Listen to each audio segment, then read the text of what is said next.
নমস্কাৰ মোৰ অন্য এটি নতুন ভিডিঅ'ৰ মাজলৈ স্বাগতম জনাইছোঁ সকলোকে। আজিৰ ভিডিঅ'টো মই আৰম্ভ কৰিব লৈছোঁ ৰিহাব চেণ্টাৰৰ পৰা। আপোনালোকে হয়তো ভাবিছে যে আজিৰ ভিডিঅ'টো মই এটা ৰিহাব চেণ্টাৰৰ পৰা কিয় আৰম্ভ কৰিবলৈ লৈছোঁ। ভিডিঅ'টো আপোনালোকে সম্পূৰ্ণকৈ চালে গম পাব মই এই ভিডিঅ'টো ইয়াৰ পৰা কিয় বনাইছোঁ। পোনপ্ৰথমে মই কৈ ল'ব বিচাৰিছোঁ মই এই মুহূৰ্তত উপস্থিত আছোঁ নলবাৰীৰ গণেশ মন্দিৰৰ ওচৰত থকা গডছ উইল ফাউণ্ডেশ্যন নিচামুক্তি কেন্দ্ৰত। ইয়াতে মই উপস্থিত আছোঁ আৰু এই যিটো ৰিহাব চেণ্টাৰ ইয়াতে মই উপস্থিত হৈ এইকাৰণে এটা ভিডিঅ' প্ৰস্তুত কৰিবলৈ লৈছোঁ। কাৰণ এই যিটো ৰিহাব চেণ্টাৰ এই ৰিহাব চেণ্টাৰৰ আঁৰত যি তিনিজনকৈ ব্যক্তি আছে, যি তিনিজনকৈ মূল ব্যক্তি জড়িত হৈ আছে, তেখেতসকলৰ জীৱনৰ এটা ভাল লগা কাহিনী বুলি মই কৈছোঁ আপোনালোকক। সেই কাহিনীটোৰ কথা আপোনালোকক মই জনাবলৈ চেষ্টা কৰিম, কিয়নো মই অকণমান কৈ ল'ব বিচাৰিছোঁ ভিডিঅ'টোৰ আৰম্ভণিৰ পূৰ্বে যে যি তিনিগৰাকী ব্যক্তি, আচলতে ব্যক্তি নহয় যুৱক বুলি ক'ব লাগিব, যি তিনিগৰাকীকৈ যুৱক এই ৰিহাব চেণ্টাৰটোৰ সৈতে জড়িত হৈ আছে, তেখেতসকল এটা সময়ত ড্ৰাগছ আসক্ত আছিল। ড্ৰাগছ আসক্ত থকা যুৱক তিনিজনে পিছলৈ তেওঁলোকে ড্ৰাগছ আসক্তৰ প্ৰতি আগবাঢ়ি গৈ বা তেওঁলোকৰ জীৱনটো যে এটা বেয়াৰ ফালে গতি কৰি আছে সেই কথা তেওঁলোকে উপলব্ধি কৰি তেওঁলোকে এটা ৰিহাব চেণ্টাৰ ইয়াতে জন্ম দিছে নলবাৰীত। আৰু এই ৰিহাব চেণ্টাৰটোৰ জৰিয়তে তেওঁলোকে যিসকল যুৱ প্ৰজন্ম ড্ৰাগছৰ প্ৰতি বা বিভিন্ন মাদক দ্ৰব্যৰ প্ৰতি আসক্ত হৈ তেওঁলোকৰ জীৱনটো এটা ধ্বংসৰ পথলৈ ঠেলি নিছে, সেইসকল যুৱকক বা সেইসকল ড্ৰাগছ আসক্ত যুৱ প্ৰজন্মক তেওঁলোকে এটা উদ্ধাৰ কৰাৰ যি প্ৰচেষ্টা, অৰ্থাৎ এটা ভাল পথলৈ লৈ অহাৰ যি প্ৰচেষ্টা তেওঁলোকে হাতত লৈছে, সেয়া সঁচাকৈ শলাগ ল'বলগীয়া। মই পোনপ্ৰথমে অকণমান অলপ দেখুৱাই দিয়া এই যিটো rehab centre God's will foundation Nalbari নিচামুক্তি কেন্দ্ৰ, নলবাৰীৰ গণেশ মন্দিৰ চকতেই অৱস্থিত এই ৰিহাব চেণ্টাৰটো। মই ভিতৰলৈ যাম, ভিতৰৰ পৰিৱেশখিনিও দেখুৱাম আৰু যি তিনিগৰাকী যুৱকৰ কথা কৈছোঁ মই, সেই যুৱক তিনিগৰাকীও আছে, তেওঁলোকৰ সৈতেও মই গোটেইখিনি কথা পাতিম আৰু তেওঁলোকৰ পৰা মই গোটেইখিনি কথা জানিবলৈ চেষ্টা কৰিম আৰু আপোনালোককো জনাবলৈ মই চেষ্টা কৰিম। আহকচোন ভিতৰলৈ সোমাই যাওঁ।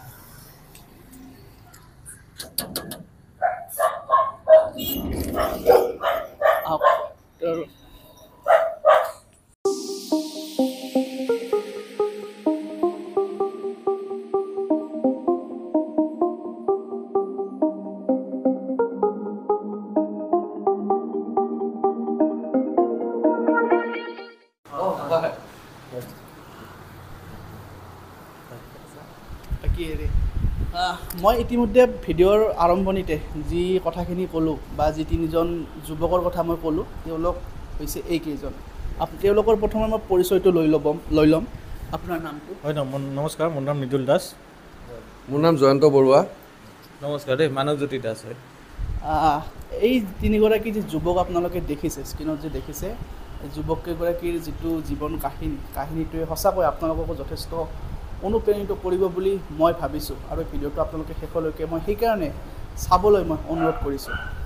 মই তথাপিও অকণমান কৈ লৈছোঁ যি এই যিটো নিচামুক্তি কেন্দ্ৰ অৰ্থাৎ ৰিহাব চেণ্টাৰ, এই ৰিহাব চেণ্টাৰটোৰ জন্ম দিছে, জন্ম দিয়াৰ আঁৰত মূল এই তিনিজনেই যুৱক। তেওঁলোকেও এটা সময়ত ড্ৰাগছ আসক্ত আছিল, তেওঁলোকৰো জীৱনটো এটা বেয়া পথত তেওঁলোকে বেয়া পথলৈ গুচি গৈছিল তেওঁলোকৰ জীৱনটো। কিন্তু তেওঁলোকৰ যি উপলব্ধি কৰিছে জীৱনটো, আচলতে তেওঁলোকৰ জীৱনৰ কথা উপলব্ধি কৰি তেওঁলোকে এই তিনিজন যুৱক তেওঁলোকে একলগ হৈ এটা নিচামুক্তি কেন্দ্ৰৰ জন্ম দিছে নলবাৰীত। মই গোটেইখিনি কথা জানিম, কেনেকৈ আহিল এনেকুৱা ধৰণৰ পৰিকল্পনা, এনেকুৱা ধৰণৰ চিন্তা চৰ্চা কেনেকৈ আহিল, মই গোটেইখিনি কথা জানি ল'বলৈ চেষ্টা কৰিম। মই প্ৰথমে আপোনাকে সুধিছোঁ, কেনেকৈ আহিল আপোনালোকৰ এই যিটো চিন্তা চৰ্চা? অৰ্থাৎ মই ইতিমধ্যে কৈছোঁ যে আপোনালোকেও প্ৰতিজনে আপোনালোকে ড্ৰাগছৰ প্ৰতি বা বেয়া বস্তুৰ প্ৰতি আসক্ত আছিলে এটা সময়, কিন্তু আপোনালোকে যেতিয়া এতিয়া যে এই ৰিহাব চেণ্টাৰটো জন্ম দিছে, এতিয়া যিসকল যুৱ প্ৰজন্ম বা যিসকল ব্যক্তি এটা বেয়া পথলৈ গুচি গৈছে, তেওঁলোকক আপোনালোকে পুনৰ এটা ভাল তেওঁলোকক জীৱন দিয়াৰ প্ৰচেষ্টা আপোনালোকে অব্যাহত ৰাখিছে। কেনেকৈ চিন্তা চৰ্চাটো আহিল? এটা সময়ত আমিও আছিলোঁ সেইটো কবলত, মানে নিচা কবলত পৰি আছিলোঁ। একচুৱেলি সেইটো টাইমত আমাক মানুহে ঘৃণা চকুৰে চাইছিলে। ফাৰ্ষ্ট কথা যে নিচা কৰা ল'ৰা, ৰাস্তাই পৰি আছিলোঁ তাৰপিছত যেতিয়া আমাৰো মানে কি ভাল হ'বলৈ মন আছিলে যে আমি কিবা পাকত সেইটোত সোমাই গ'লোঁ যে এনেকুৱা নহয় যে আমাৰ ভাল হ'ব মন আছে আমি যে বেয়া ল'ৰা এনেকুৱা নাছিলোঁ আমিও ভাল ল'ৰাই আছিলোঁ কিন্তু নিচাৰ কবলত কৰি কিনে বহুত বিভিন্ন ধৰণৰ বেয়া কৰ্মত লিপ্ত হৈছিলোঁ আমি তাৰপিছত আমিও এনেকৈ খবৰ পালোঁ যে ভাল হোৱা এটা ৰাস্তা আছে ৰিহেব চেণ্টাৰ চ' সেনেকৈ ফ্ৰেণ্ডৰ যোগেদি আমিও ৰিহেব চেণ্টাৰত এডমিট হ'লোঁ হৈ কিনেহে বুজিলোঁ যে এইটো একচুৱেলি এটা আমাৰ বেমাৰ হয় সেইটো এডিকশ্যন ইজ এ ডিজিজ বুলি কয় তাৰ ওপৰত সেইটোৰ ওপৰত আমি ক্লাছ পাতি পালোঁ পোৱাৰ পিছতে গম পালোঁ যে নিচাটো কেনেকৈ এৰিব পাৰি যে আমাৰ গাঁৱতো এটা যে ডিজিজ আছে সেইটো তাৰ পৰা আমি সেনেকৈ এটা সময়ত ট্ৰিটমেণ্ট ল'লোঁ লৈ পেলাই আমি বহুখিনি কথা ভাল কথা শিকিলোঁ বহুত নতুন অভিজ্ঞতা পালোঁ তাৰ পৰা আমি নতুন জীৱন এটা গঢ়িবৰ কাৰণে সক্ষম হ'লোঁ তাৰপিছত আমিও ভাবিলোঁ যে এইটো চাগে আমাৰ দৰে বহুত চাম আছে এনেকৈ ৰাস্তা ঘাটে পৰি কিনে নিচাৰ কবলত পৰি আছিলে গতিকে আমিও এটা চিন্তা কৰিলোঁ আমি তিনিজন বন্ধুৱে যে এনেকৈ আমাৰ দৰে আমিও বেলেগ ল'ৰাৰ জীৱন এটা ৰক্ষা কৰিব যেন পাৰোঁ সেইটো উদ্দেশ্যৰে আমি এই চেণ্টাৰটো খোলাৰ সিদ্ধান্ত লৈছিলোঁ আপোনালোকে যিহেতু এটা ভাল পথলৈ ঘূৰি আহিল আৰু আপোনালোকৰ চেষ্টা যাতে আপোনালোকৰ দৰে আৰু 10জনক আপোনালোকে যাতে ভাল পথলৈ আনিব পাৰে নিশ্চয় নিশ্চয় আমিও বিচাৰোঁ এখন সমাজখন বহুত বেয়া গতিৰ ফালে গৈ আছে বৰ্তমান আমিও বিচাৰোঁ যে সমাজখন নিচামুক্ত কৰাটো গতিকে সেইটো উদ্দেশ্যৰে আমিও এনেকুৱা এটা পদক্ষেপ ল'বলৈ সক্ষম হ'লোঁ মই আপোনাৰ ওচৰত যাব বিচাৰিছোঁ আপুনি অকণমান যিহেতু আপোনালোক তিনিওজন যুৱক নলবাৰীৰ নহয় কিন্তু আপোনালোকে গুৱাহাটীৰ বা বিভিন্ন অঞ্চলৰ কিন্তু আপোনালোকে যে ৰিহাব চেণ্টাৰটো নলবাৰীত খোলাৰ কিয় পৰিকল্পনা কৰিলে বা কেনেকৈ কিয় চিন্তা চৰ্চা কৰিলে মানে চাওক এনেকুৱা নহয় যে নলবাৰীত খোলা সিদ্ধান্ত বুলি মানে কথাটো হ'ল এনেকুৱা যে নলবাৰীত আমি দেখাত বিশেষকৈ তেনেকুৱা বহুতে কম এনেকুৱা আৰু কিন্তু ৰিহাব চেণ্টাৰৰ কথাটো কৈছোঁ ৰিহাব চেণ্টাৰ বহুতে কম বা আজিৰ দিনত নলবাৰীৰ হওক বা ওচৰৰ পাজৰৰ মানুহক বহুতে চাগে আজিৰ দিনত এইটো বস্তু গমেই পোৱা নাই যে এখন ৰিহাব চেণ্টাৰো আছে যে আমি ইয়াতে ল'ৰাটো ৰাখি ইয়াতে ভাল কৰিব পাৰিম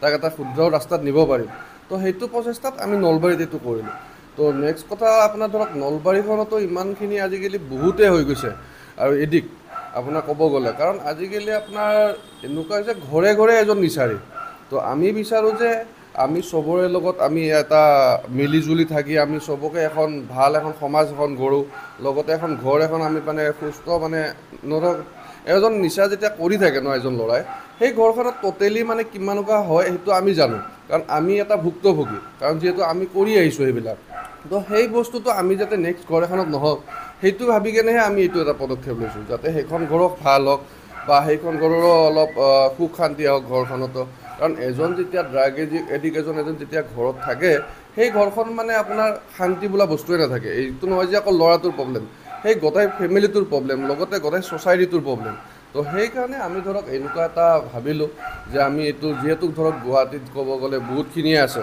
ৰিহেবিলিটেশ্যন চেণ্টাৰ আজিৰ দিনত তো সেইটো কাৰণে ভাবিলোঁ আমি অলপ নলবাৰীৰ ফালে কৰোঁ যাতে ইয়াৰে ওচৰে পাঁজৰে মানুহখিনি সহায় হওক বা কোনোবাই আমাক সুধিব আহিব কিবা বিচাৰিলে আমাৰ লগত কথা পাতিব পাৰে তো সেইটো ভাবি কেনে আমি নলবাৰীত কৰিলোঁ তেনেকুৱা বিশেষ একো নাই আৰু মই আপোনাৰ ওচৰত যাব বিচাৰিছোঁ এইটো কেৱল এটা ৰিহাব চেণ্টাৰ নহয় এইটো হৈছে আপোনালোকৰ সপোন কেনেকৈ আগবাঢ়িছে আপোনালোকৰ সপোনটোৱে পাখি মেলিছে নে নাই গোটেইখিনি কথা অকণমান কৈ দিয়ক হয় আমি দুইটা লগৰ সতীৰ্থ দুজনৰ লগত এটা সময়ত যেতিয়া ময়ো সেই অন্ধকাৰ দুনীয়াখনত সোমাই আছিলোঁ চ' তাৰপিছত এটা ৰাস্তা পালোঁ ৰিহেব চেণ্টাৰ ট্ৰিটমেণ্ট লৈ আমিও কোনোবা ৰিহেব চেণ্টাৰ ট্ৰিটমেণ্ট লৈ আজি এইখিনি জেগা আহি পাইছোঁ তো আমি এইটো বস্তু বিচাৰিছোঁ আমাৰ যিখিনি তলৰ যুৱ প্ৰজন্ম যে তেখেতসকল যে সেই অন্ধকাৰ দুনীয়াখনত সোমাই নাথাকি আমি যেনেকৈ পোহৰলৈ আহিবলৈ সক্ষম হৈছোঁ তেখেতসকলে যেন এক দিনকৈ আহি সেইখিনি জেগা পায় তো সেইটো কাৰণে আমি ভাবিলোঁ যে আমি এইখিনি নিজে যেতিয়া চাফাৰাৰ হয় আমি নিজে ভুক্তভোগী প্লাছ আমাৰ ফেমিলিখিনিও এটা সময়ত চাফাৰিং আছিল আমাৰ লগত তো সেইখিনি অৱস্থাত আমি বিচাৰিছোঁ যে যিখিনি এডিক্ট আজিৰ দিনত আছে বাহিৰত তো তেখেতলোকৰ ফেমিলিবিলাক যেন উদ্ধাৰ হয় সেইটো বুলি ভাবি আমি ৰিহেব চেণ্টাৰখন খুলিলোঁ তো আমাৰ ৰিহেবিলিটেশ্যনৰ ট্ৰিটমেণ্টৰ কথা অকণমান কওঁ ত' ট্ৰিটমেণ্টত আমাৰ 3 মান্থছৰ ট্ৰিটমেণ্ট হয় তো তাতে আপোনাৰ আমাৰ ডক্টৰ আছে চাইকেট্ৰিষ্ট আছে মেডিচিনৰ ডক্টৰ আছে নাৰ্ছেছ আছে আৰু এক্সট্ৰা কাৰিকুলাৰ এক্টিভিটিছৰ কাৰণে আপোনাৰ আৰ্টৰ ক্লাছ কৰোৱা যায় য়োগা আছে মেডিটেশ্যন আছে তো গোটেইখিনি মিলাই কমপ্লিট গোটেইখিনি 3 মান্থছৰ কোৰ্চ এটা হয় চ' লাইফৰ ইমানখিনি সময় আমি যেতিয়া বেয়াৰ নামত ইউজ কৰিছোঁ চ' আমি ভাবোঁ যেন আহি থকা প্ৰজন্মখিনি 3 মাহ সময় এটা জীৱনৰ দি যেন নিজৰ এটা ৰাস্তা উলিয়াই লয় সেইটো পদক্ষেপ বুলি ভাবি আৰু বহুতখিনি আমি ছাপোৰ্ট পাইছোঁ নলবাৰীত আমি ৰিহেব চেণ্টাৰটো খুলি ইয়াৰ ওচৰৰ চুবুৰীয়া হওক পাব্লিক হওক পুলিচ প্ৰশাসন হওক গোটেইখিনিৰ পৰা আমি ভালেখিনি ছাপোৰ্ট পাইছোঁ আৰু আজি আমাৰ ইয়াতে প্ৰায় 2 বছৰে হ'ল ৰিহেব চেণ্টাৰখন চলি থাকিব আৰু ছাকচেছফুলি চলি আছে ভগৱানৰ কৃপাত চ' আমি আশা কৰোঁ যেন আগন্তুক দিনকেইটাও আপোনালোকৰ পৰা এনেকৈ সহায় লৈ আমি আগবাঢ়ি যাম আপোনালোকেও হয়তো দেখিলে যে ইয়াতে যিসমূহ পেচেণ্ট থাকে সেই পেচেণ্টসমূহৰ যি ডেইলি যি তেওঁলোকৰ ৰুটিন আছে ইয়াতে যিসমূহ নাৰ্ছ কৰ্মৰত আছে বা যিসকল ষ্টাফ ইয়াতে কৰ্মৰত আছে তেওঁলোকৰ যিটো ডেইলি ৰুটিন ডেইলি চেকআপ এই চেকআপ ইতিমধ্যে হৈ আছে, আপোনালোকে হয়তো ইতিমধ্যে দেখিছে স্ক্ৰীণত। আৰু মই অকণমান আৰু জানিম, মই আপোনাৰ পৰা জানিব বিচাৰিছোঁ আপোনালোকে ডেইলি কিমানবাৰকৈ চেকআপ কৰে বা আমি 3 বাৰ 4 বাৰ কৰোঁ।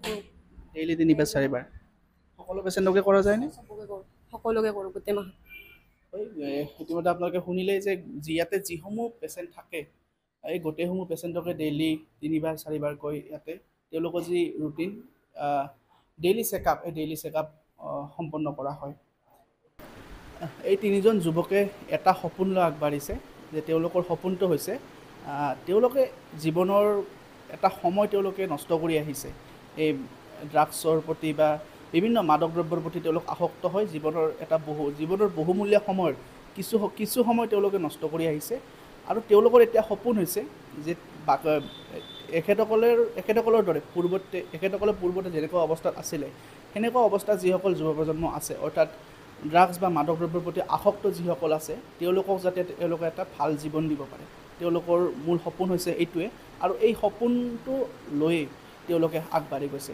আৰু অকণমান মই কিছু কথা পাতিম যে এটা ধৰক কোনোবাই আপোনালোকৰ লগত যোগাযোগ কৰিব বা কেনেকুৱা প্ৰচেছটো অকণমান কৈ দিয়ক। মানে চাওক, আজিৰ দিনত এনেকুৱা হৈছে মেক্সিমাম ল'ৰাই আপোনালোকে কেতিয়াও নিজে মানে এজন ল'ৰাই ভাল হ'ম বুলি ভাবি নাহে। মানে আমাৰ তেনেকুৱা আমাৰ হাততেই আছে যে ঘৰৰ মানুহে কণ্টেক্ট কৰিলে আমাৰ যাই কিনে আমাৰ পিক আপ কৰা বুলি কয়, আমি ৰেস্কিউ কৰা বুলি কয়, আমি ৰেস্কিউ কৰিও ঘৰৰ পৰা লৈ আহোঁ। তো মানে মেক্সিমাম ল'ৰাই নিজে কেতিয়াও নিবিচাৰে যে মই এখন ৰিহাব চেণ্টাৰত যাওঁ, তাতে যাই কেনে থাকোঁ। কিন্তু যেতিয়া সেই ল'ৰাজন ইয়াতে আহি কেনে বুজি পায় তেতিয়াহে সি ৰিয়েলাইজ কৰিব পাৰে যে হয় মোক ঘৰৰ মানুহে ভাল জেগা এটাত পঠালে বা মই ভাল জেগা এটাত আহিলোঁ, এটা নতুন জীৱন পালোঁ। তো তাৰ কাৰণে ঘৰৰ মানুহে আমাৰ লগত কণ্টেক্ট কৰিলে হ'ল। তো ঘৰৰ মানুহ কণ্টেক্ট কৰিলে বাকী আমাৰ যিমান থাকে আমি ঘৰৰ মানুহ কণ্টেক্ট কৰিলে আমি চবখিনি বুজাই দিব পাৰিম। আপোনালোকৰ পেচেণ্ট কেপাচিটি বা তেনেকুৱা কিমান? আমাৰ 50 বেড কেপাচিটি, আমাৰ 50 কেপাচিটি বেড। তাৰে ওপৰত আমাৰ ডক্টৰ নাৰ্ছ চবখিনি আছে। আমাৰ ডক্টৰ নাৰ্ছ হওক, কাউন্সিলাৰ হওক, চবখিনি আপোনাৰ ধৰক আমাক যোনটো আমাৰ অসম চৰকাৰে যোনটো আমাক SOP দিছে ৰিহাব চেণ্টাৰৰ, তো সেই টোটেলি SOP মতে আমাৰ আজিৰ দিনত চলি আছে। এইখিনিয়ে কথা আচলতে মই আৰম্ভণিৰ পৰা এটা কথাই কৈ আছোঁ, কিয়নো সেই 3জন যুৱক যি আপোনাৰ নামটো কি কৈছিলে? মানৱজ্যোতি দাস, মানৱজ্যোতি দাস, আপোনাৰ জয়ন্ত বৰুৱা, মৃদুল দাস। এই 3জন যে যুৱক, এই 3জন যুৱকৰ যিটো মহান উদ্দেশ্য, সেই উদ্দেশ্যটোক লৈ মই আচলতে যথেষ্ট অনুপ্ৰাণিত হৈছোঁ বা মই যথেষ্ট কেতিয়াবা আৱেগিক হৈ যাওঁ, কিয়নো এই 3জন যুৱকে যিটো সপোন লৈ যিটো উদ্দেশ্য লৈ আগবাঢ়ি আহিছে। কাৰণ এই 3জন যুৱকে তেওঁলোকৰ জীৱনৰ বহু মূল্যৱান সময় এটা সময়ত তেওঁলোকে নষ্ট কৰিছে, কিন্তু তেওঁলোকৰ উদ্দেশ্য এটাই বৰ্তমান যে বেলেগে অৰ্থাৎ যিসকলে বৰ্তমান এটা বেয়া পথৰ ফালে আগবাঢ়ি গৈছে, ধাৱমান হৈছে, তেওঁলোকক যাতে তেওঁলোকে এটা ভাল জীৱন দিব পাৰে। সঁচাকৈ এটা বৰ এটা আৱেগিক তথা মৰ্মান্তিক আচলতে মুহূৰ্ত ক'ব লাগিব। এই কথাবিলাক অকণমান যোনে গভীৰভাৱে চিন্তা কৰিব ন, তেখেতসকলে গম পাব। আজি এই 3জন যুৱকে গম পাইছে জীৱনৰ যিটো হেঁপাহ বা জীৱনৰ যিটো মূল্য, এই মূল্য আচলতে এই 3জন যুৱকতকৈ ভালকৈ হয়তো মোৰ বোধেৰে কোনো নাজানিব। কাৰণ এওঁলোকে হয়তো কোনোদিনে ভবা নাছিলে যে এওঁলোকে তেনেকুৱা এটা জীৱনলৈ ফিৰি আহিব। কিন্তু সেয়া হয়তো নিয়তিৰ লিখনি আছিলে। এওঁলোকে এতিয়া বৰ্তমান এটা ভাল জীৱনলৈ উভতি আহিছে আৰু এওঁলোকে নিৰবিচ্ছিন্নভাৱে এওঁলোকে চেষ্টা অব্যাহত ৰাখিছে যাতে বেলেগকো এওঁলোকে এটা ভাল জীৱন দিব পাৰে। তো আজি ভিডিঅ'টো এইখিনিয়ে। যদি ভিডিঅ'টো আপোনালোকে শেষলৈকে চাইছে নিশ্চয়কৈ কমেণ্ট কৰি জনাব। আৰু কোনোবা যদি যোগাযোগ কৰিব বিচাৰে বা বিভিন্ন ধৰণৰ কিবা কথা বতৰাই হওক বা কিবা যদি অধিক জানিবলগীয়া থাকে, আপোনালোকে এই চেণ্টাৰটোত আহি আপোনালোকে এই 3জনৰ সৈতে যোগাযোগ কৰিব পাৰিব। মই এড্ৰেছটো আকৌ এবাৰ কৈ দিছোঁ, নলবাৰী হৰি মন্দিৰৰ পৰা গণেশ মন্দিৰলৈ আহোঁতে, গণেশ মন্দিৰ নাপাওঁতে পাব আপোনালোকে পথৰ ওচৰতে। কি নাম আছিল? মিলনপুৰ গডছউইল ফাউণ্ডেশ্যন নিচামুক্তি কেন্দ্ৰ। আৰু লগতে আপোনাৰ নেশ্যনেল হাইৱে গণেশ মন্দিৰৰ পৰা 300-400 কিলোমিটাৰমান হ'ব, খোজকাঢ়ি আহিব পাৰে সেইখিনি। তো এইখিনিয়ে, ধন্যবাদ।